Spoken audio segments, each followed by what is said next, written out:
এমন কিছু করো না যাতে ওই টিকটকের ভিডিও বাইর করে তোমার বিয়ের সময় ফির তোমার শ্বশুর শাশুড়ির হাতে যায় আগাম, যে বউ তো আমার খুব ভালো নাচতে পারে, বউ এনা নাচি দেখাও কেন কেন কেন কেন। আজকে টিকটকের কথা যদি আমি বলি, অনেকে বলে টিকটক টিকটক ভালো এবং খারাপ দুটোই আছে।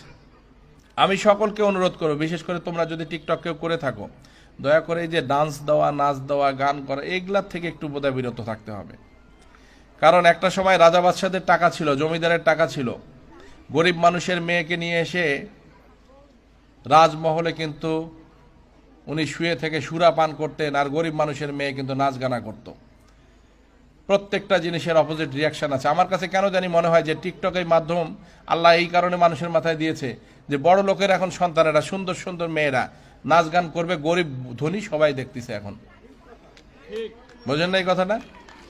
যে টিকটকের মধ্যে গরিব মানে কি, বড় লোকের মেয়েরা এখন নাচে। কোনোদিন যদি বলা হয় যে কোটিপতির মেয়ে তুমি একটু নাচো তো বাবু, নাচবে কখনো? কিন্তু দেখেন যে যদি টিকটক করে থাকে, ও টিকটকের মধ্যে এমন নাচ শুরু করছে, মানে পারলে মোবাইলের স্ক্রিন ভেঙে যায় আর কি। তা আমি এই কথাগুলো তোমাদেরকে সমৃদ্ধ হবার জন্য বলছি। টিকটক করো, এমন কোনো মেসেজ দাও যে মেসেজটাতে অনেকে টিকটক করে। আমারও কিন্তু অসংখ্য টিকটকের ভিডিও আছে, আমার ম্যাক্সিমাম বক্তৃতা রয়েছে, আমি কোথাও হেঁটে যাচ্ছি সেখানে আমার দুইটা কথা আছে। আমি সব সময় চেষ্টা করেছি যে মানুষকে সমৃদ্ধ হবার জন্য, দেশের মানুষকে অ্যালার্ট হবার জন্য কিছু কথাবার্তা যেন তাদের কানে পৌঁছানো যায়, সেই পারপাসে আমি কথা বলেছি, সেটাই টিকটকে যায়। আমি অনুরোধ করে যাই, যারা তোমরা টিকটক করো, তোমরা আমার উপরে খুব রাগ করবো হয়তোবা, যে হয়তোবা এমপি সাহেব নাচতে নিষেধ করতেছেন। এমন কিছু করো যেটাতে মানুষ যেন বলে যে না, সত্যিকার অর্থে আমার মেয়ে, আমার ভগ্নী, আমার বোন, আমার পরমাত্মীয় এমন কিছু করছে যেটা আমরা সমাজে অন্ততপক্ষে মুখ দেখাতে পারছি, ভালো কিছু করছে, সুনাম বয়ে নিয়ে আসছে। এমন কিছু করো না যাতে ওই টিকটকের ভিডিও বাইর করে তোমার বিয়ের সময় ফির তোমার শ্বশুর শাশুড়ির হাতে যায় আগাম, যে বউ তো আমার খুব ভালো নাচতে পারে, বউ এনা নাচি দেখাও কেন কেন কেন কেন। বোঝেন নাই? আজকে অনেক বক্তা অনেক কথা বলেছে, তার মধ্যে দুই একজন যারা বিশেষ করে প্রাক্তন স্টুডেন্ট যেটা কথা বলেছে আমার অত্যন্ত ভালো লেগেছে, এবং আমি এটাই চেয়েছিলাম যে নবীনবরণ অনুষ্ঠানে কৃতি যারা প্রাক্তন ছাত্রী থাকবে তারা আসবে, নতুনদেরকে অনেক কিছু শিখিয়ে দিয়ে যাবে, নতুনদেরকে এমন কিছু কথাবার্তা বলবে যার কারণে নতুনেরা যেন নতুন প্রাণের সঞ্চার তারা ঘটাতে পারে। বর্তমান সময় খারাপ হওয়া খুব সহজ ব্যাপার, কিন্তু বর্তমান সময়ে ভালো নিজেকে রাখা খুব কঠিন ব্যাপার। আমরা সবাই এখানে আছি, সবাই ভালোর একটা লেবাস পরে আছি। আমাদের যখন দুর্নামগুলো জনসম্মুখীন যখন হয়, তখন কিন্তু সকলে আমাদেরকে ঘৃণা করে, কিন্তু কেউ কখনো আমরা নিজেদের দোষ ত্রুটি নিয়ে কখনো পরিমাপ করি না, যাচাই করি না যে এই ছবিটা কতটা ডেঞ্জারাস বিষয়। এখনকার সময় তোমার ফেসটা যদি ঠিক রেখে তোমাকে নুড অবস্থায় যদি সোশ্যাল মিডিয়াতে ছেড়ে দেয়, গ্রামের মানুষ তো বুঝতে পারবে না যে এটাকে এডিট করা হয়েছে। এডিট বলতে বলতে তোমার ইজ্জত শেষ হয়ে গেল। এই জন্য ভেবে চিনতে, খুব দেখে শুনে এই ছবি, ভিডিও কলিং এগুলো কিন্তু করতে হবে। আমি নিষেধ করলে তোমরা শুনবা না আমি জানি, কিন্তু আমি সাজেশন দিলে তোমাদের মাথায় এটা কাজ করবে এটা আমি বুঝতে পারি। 100% যাবে না, কিন্তু 50%ও যদি তোমরা একটু সমৃদ্ধ হও তোমাদেরই ভালো হবে। একটা কলা যতক্ষণ কিন্তু তার সিল্কার ভেতরে থাকে ততক্ষণ পর্যন্ত তার দাম কিন্তু সেইভাবে আমরা দেই। আজই বাজারে যদি ছেলা কলা কেউ বিক্রি করে, ও যতই সুস্বাদু হোক না কেন, ওটা কিন্তু কিনতে কেউ যাবে না। আমাদের মায়েদের ক্ষেত্রে, আমাদের বোনের ক্ষেত্রে অনেকগুলো রেস্ট্রিকশন আছে। এই সমাজ বলতেছে এখন পর্যন্ত যে পুরুষ নারী সমান সমান, সব ক্ষেত্রে কি এখনো সমান সমান হওয়া সম্ভব হয়েছে? সম্ভব?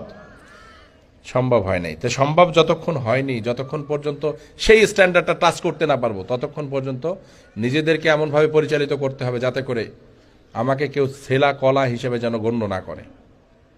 আমি অনেকগুলো হয়তো বা কড়া কড়া কথাবার্তা বললাম, নবীনবরণ অনুষ্ঠানে গান বাজনা হবে, হাসি তামাশা হবে, অনেক কিছুই হয়, হওয়ার কথাও থাকে। আমি যে কথাগুলো বললাম গান বাজনার থেকে মনে হয় আমার কাছে, আমার ক্ষুদ্র জ্ঞানে, যে খুব ইম্পর্টেন্ট কথা আমি বলে ফেলেছি। আমি আমার সন্তানদেরকে, তোমাদেরকে সন্তান তুল্য দেখি আমি আমার অঞ্চলের স্টুডেন্ট তোমরা যারা আছো, কারণ আমারও এখন একটা মেয়ে হয়েছে, তোমাদের মানে কি আমার 10-12 বছর বয়স, আমিও মেয়ের বাবা। এবং আমার দেখো এখানে আসছিলাম যখন, একটা তরুণ মানুষ, একটা ইয়াং মানুষ আসছিলাম, এই দুই পাশে দেখি এখন আয়নাতে দাঁড়ালে যে আমার চিপের দুই পাশটা আস্তে আস্তে সাদা হয়ে যাচ্ছে।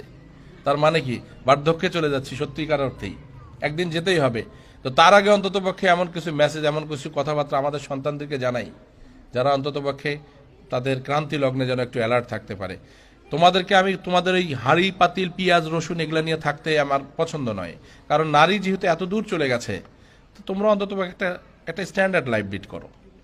যেহেতু তোমার বাবা কষ্ট করে যেহেতু কলেজ পর্যন্ত পৌঁছানো শুরু করেছে, তা তুমি এমন কিছু একটা যোগ্যতা অর্জন করো যাতে করে অন্তত পক্ষে তোমার খাবারটা রান্না করার মতো একটা ভালো পরিবেশ তুমি করতে পারো।